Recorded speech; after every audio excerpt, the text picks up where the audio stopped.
Kung bago ka pa lang sa channel ko, huwag mong kalimutang mag-subscribe at pakiclick mo na rin yung notification bell para updated ka lagi sa mga darating pang uploads. Salamat!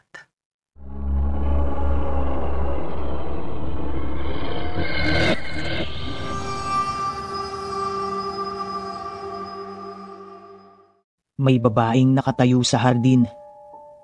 Lumingali nga muna siya at maya-maya ay nag-alis ng kanyang damit pang itaas. Hindi na ako nakagalaw mula sa poste ng bakod na pinagtataguan ko. Kaakit-akit ang hugis ng katawan ng babaeng yon. Kahugis ng kay Mona. Nakita kong parang may pinupunas sa kanyang katawan ng babae. Nangingintab ang kanyang balat nang tamaan ng munting liwanag na dulot ng buwan. Napansin ko na tila nanginginig ang kanyang katawan. Parang masusuka siya habang namimilipit sa sakit. Maya-maya pa ay tumuwad ito paharap sa pinagtataguan ko. Ilang sandali pa, napuno ng napakalansang amoy ang paligid ng lugar na yun. Halos bumaliktad ang sikmura ko. Tiniis ko na lang, kesa naman mabistong nanunubok ako. Nang mag-angat ng muka ang babae, ay halos pawian ako ng malay sa labis na takot. Sabukot na ang buhok nito. Mabalasik ang maitim niyang muka at parang umaapoy ang kanyang mga mata. Katakot-takot na kilabot ang gumapang sa katawan ko nang mapansin ko ang napakahahaba at napakatutulis niyang kuko. Habang hinihimas nito ang kanyang mga braso, pakiramdam ko ay lahat na ng buhok ko sa aking katawan ay tumayo nang lumitaw ang maiitim niyang pakpak na matutulis. Dahan-dahan akong nagkubli sa malagong maseta sa gilid ng bakuran at doon ay muli akong nagmanman. Maya-maya pa ay may narinig akong pagaspas ng tila malalaking pakpak ng ibon. Nanggagaling yon mula sa loob ng bakuran. Sumilip ako at nakita ang babae na naging tila isang halimaw na may maiitim na pakpak. Parang nabibingi ako sa ingay na likha ng halimaw na yon habang lumilipad ito papalayo. Sa pagkataranta ko ay napakapit ako sa mga halamang nasa gilid ng bakod kung saan ako nagtatago. At halos mapahiyaw ako nang maduro ako ng mga tinik ng mga halamang yon. Habang dumudugo ang mga daliri ko ay patakbo akong umuwi. Hindi ako makapaniwala. Sino ang babaeng yon na naging aswang? Kung pagbabasihan ay ang figura ng katawan ng babae sa dilim, masasabi kong si Mona yun. Kung hindi kasi Dabiana o Olive Oil ang mga border ni Aling Barang, tanging si Mona pa nga lang ang nakita kong may figura sa kanila eh. Pero naisip ko ring sana nga ay meron pang iba. Di yata't si Mona ang gumagalang aswang na pumaslang sa 3 biktimang nakita sa duluhan. Kaya ba siya namutla nang mabanggit ito kanina ni Aling Barang? Kaya ba takot siya sa bawang at mahilig siya sa adobong atay? Katakot-takot na tanong na hindi ko kayang sagutin ang naglaro sa aking isipan.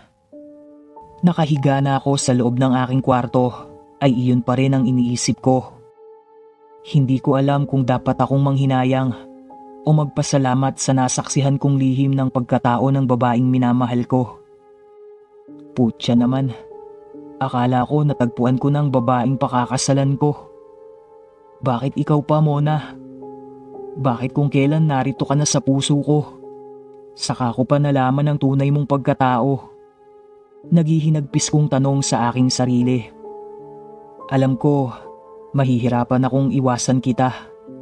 Pero kung yun ang dapat kong gawin, titiisin ko. Pero patuloy pa rin akong magmamahal sa'yo. Kahit na nasasaktan ako. Mahal na mahal kita, Mona. Sa isip-isip ko hanggang sa makatulog ako. Kuya Kyle, ano bang nangyari? Bakit hindi mo na pinupuntahan si Ate Mona? Nagkagalit ba kayo? Makulit na pagtatanong sa akin ni Bugoy nang masumpungan niya ako minsan sa tindahan ni Aling Osang. Hindi kami nagkagalit. Wala lang. Busy lang kasi ako. Pagtatakip ko pa. Iiling-iling na tumalikod si Bugoy. Tila hindi kumbinsido sa naging tugon ko. Hanggang sa naganap na naman ang isang malagim na pangyayari. Natagpo ang wakwak ang dibdib at wala nang buhay ang isang buntis sa duluhan. Malapit sa tirahan ng kaibigan kong si Gerson. Gulantang ang bawat naninirahan sa aming lugar. Lalo na nang masundan pa ito ng hindi lamang isa, kung hindi dalawa pang insidente na parehong kalunos-lunos ang sinapit ng parehong biktima. Hindi ako kumikibo, pero alam kong si Mona ang may kagagawa ng mga kariming naganap. Sa wakas ay bumuo ng isang grupong magroronda sa aming lugar at isa ako sa mga napili. Nako, paano nga kung si Mona ang salarin? Naitanong ko sa aking sarili. Paano kung siya nga ang aswang? Matitiis ko kaya siyang parusahan? Ito ang mga katanungang naglalaro sa aking isipan habang nagroronda kami. Walang ano-ano'y may narinig kaming hiyaw ng isang lalaki. Alerto kaming lahat. Hinanap namin kung saan ito nagmumula. At natukoy ng aming mga kasama na ito ay galing na naman sa may sagingan. Doon nga siguro dinadala ng aswang ang kanyang nabibiktima upang kainin ang puso nito at sipsipin ang dugo ng kanyang nasisila. Maliksing nagsipaghanda ang aming grupo upang tunguhin ang sagingan. At tunay nga, naroon ang aswang at nangangaykay sa paglamon ng laman loob ng kanyang biktima. Hinanda ng aking mga kasama ang sulo upang sindihan at ang kanilang mga tabak at mga tinasahang kawayan. Ang pulis na kasama namin sa grupo ay ikinasa na ang baon nitong baril. Ako naman, sa aking sarili ay totoong nag-aatubili sa anumang ikikilos ko. Nananaig pa rin sa akin ang nadarama ko para kay Mona. Walang anumang hinagap ang aswang sa nakaambang wakas niya.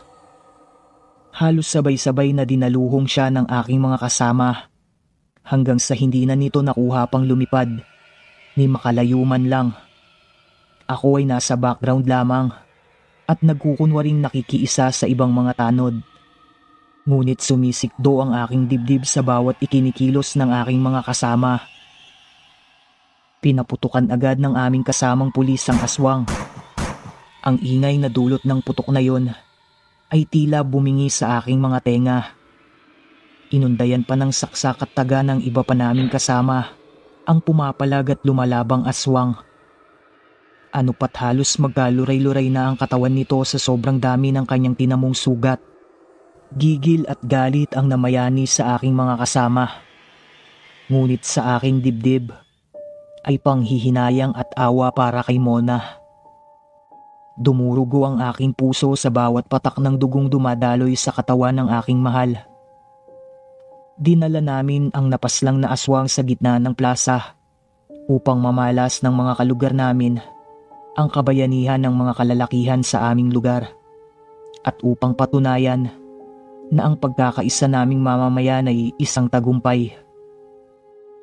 Isa-isang dumagsa ang mga tao sa plaza.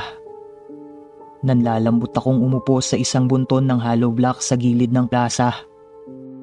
Hindi ko mapigilan ng pagpatak ng luha sa aking mga mata. Tila sasabog ang aking dibdib. Ibig kong sumigaw ngunit nanatiling tikom ang aking bibig. Nanunuyuman din ang aking lalamunan ng mga sandaling yun. Napatda ako nang mula sa aking likuran ay may narinig akong pamilyar na tinig. Nagwakas na ang kasamaan niya. Salamat po Diyos ko. Ang wika nito. Napalingon ako at laking gulat ko at tuwa nang masumpungan ko si Mona. Ang aking pinakamamahal na si Mona ay nakatayo sa aking likuran at malungkot na nakangiti sa akin. Buhay na buhay siya. Salamat sa inyo. Hindi na ninyo hinayaang dumami pa ang pinsalang dulot ng aking kaibigang si Tina.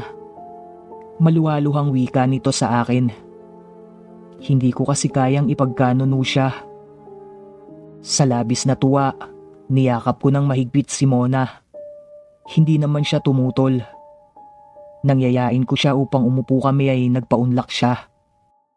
Nagkaroon siya ng pagkakataong magkwento tungkol kay Tina.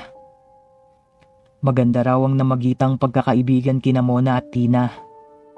Ayon kay Mona, tanging siya lang ang nakakaalam ng lihim ni Tina. Ito daw ay ulilang lubos na. Itinakwil siya ng kanyang mga kapatid nang malamang namana niya mula sa kanilang lola ang pagiging aswang nito. Ito ang dahilan kung bakit nilisan ni Tina ang kanilang baryo at nagpa siyang magpamaynila at sa Caloocan nga siya nakahanap ng trabaho. Maraming naging kaibigan si Tina. Subalit ang lahat ng mga ito ay nagbago at nagsilayo nang sabihin niya sa mga ito ang iniingatan niyang lihim. Tanging si Mona lamang ang tumanggap sa kanya at nagpakita ng pagmamalasakit.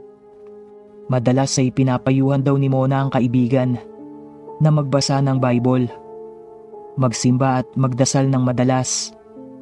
Subalit malakas talaga ang hila ng itim na kapangyarihan at nagpatalo si Tina rito. Inamin ni Mona na napakasakit para sa kanya ang sinapit ng kaibigan. Ngunit iyon ang nararapat maging wakas nito at wala siyang magagawa. Tahimik na nanangis si Mona sa aking tabi. Kinabig ko siya sa aking dibdib. Dala ng matinding awa sa kanya. Hindi ko alam kung paano nangyari ang lahat. Ngunit sa isang iglap ay nagkatagpo ang aming mga labi. At bago sumilay ang liwanag ng araw ng umagang yon, ay nagkatagpo naman ang aming mga puso. 4 na taon na matapos ang araw na yon, kung kailan nagupo ng mga residente ng aming lugar ang aswang, ay nagupo ko naman ang aking aswang. Asawa pala. Asawa ko na si Mona ngayon at nagdadalang tao pa. Nakagat na kasi siya ng aswang na si ako.